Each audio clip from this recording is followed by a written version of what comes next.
Hi friends, ఇది మీకు తెలుసా? అసలు హీరో విశాల్కి ఏం జరిగింది? అందుకే ఆయన అర్జున్ రెడ్డి హీరోయిన్తో పెళ్లి క్యాన్సిల్ చేసుకున్నాడా? ఎందుకు సినీ అభిమానులతో పాటు తన ఫ్యాన్స్ కూడా అంతలా ఎందుకు కంగారు పడుతున్నారు? అసలు హీరో విశాల్కి ఏం జరుగుతుందో ఇప్పుడు మనం తెలుసుకుందాం. ఇక స్టార్ హీరో విశాల్ గురించి ప్రత్యేకంగా చెప్పాల్సిన పనిలేదు, అయితే తను చేసే సినిమాలు చూస్తే తెలుస్తుంది. ఇక సినిమాకి తను చూపెట్టే వేరియేషన్స్ చాలా అద్భుతంగా ఉంటాయి. ఇక ఈయనకి తమిళ్తో పాటు తెలుగులో కూడా భారీ మార్కెట్ అయితే ఉంది. అలాంటి హీరో విశాల్కి అసలు ఏం జరిగిందో ఇప్పుడు తెలుసుకుందాం. ఇక ఇదిలా ఉంటే గత కొద్ది సంవత్సరాల నుంచి హీరో విశాల్కి సరైన సక్సెస్ అయితే రావడం లేదు. ఇప్పుడు ఆయన రీసెంట్గా మదగధరాజా అనే సినిమా ప్రీ రిలీజ్ ఈవెంట్లో కనిపించారు. 2013 సంవత్సరంలో షూటింగ్ పూర్తి చేసుకున్న ఈ సినిమా ఇప్పుడు రిలీజ్ అవుతుండటం విశేషం.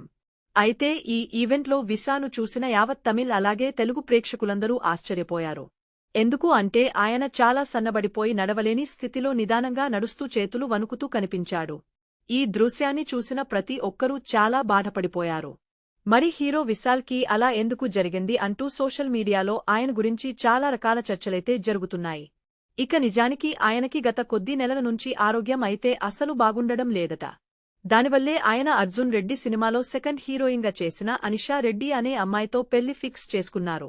మరో 10 రోజుల్లో పెళ్లి ఉందనగా ఆ పెళ్లిని క్యాన్సిల్ చేశారు. అసలు కారణం ఏంటి అంటే అతనికి హెల్త్ ఇష్యూస్ ఉండడం వల్లే ఆ పెళ్లిని క్యాన్సిల్ చేసినట్టుగా వాళ్ల కుటుంబ సభ్యులు తెలియజేశారు. అయితే విశాల్కి కొన్ని సంవత్సరాల క్రితమే ఆయన మెదడులో ఉన్న నరాలు కొంతవరకు డ్యామేజ్ అయ్యాయని, దానివల్ల ఆయనకి విపరీతమైన తలనొప్పి ఉండటమే కాకుండా నడవడానికి కూడా ఇబ్బంది పడుతున్నాడని తెలుస్తోంది.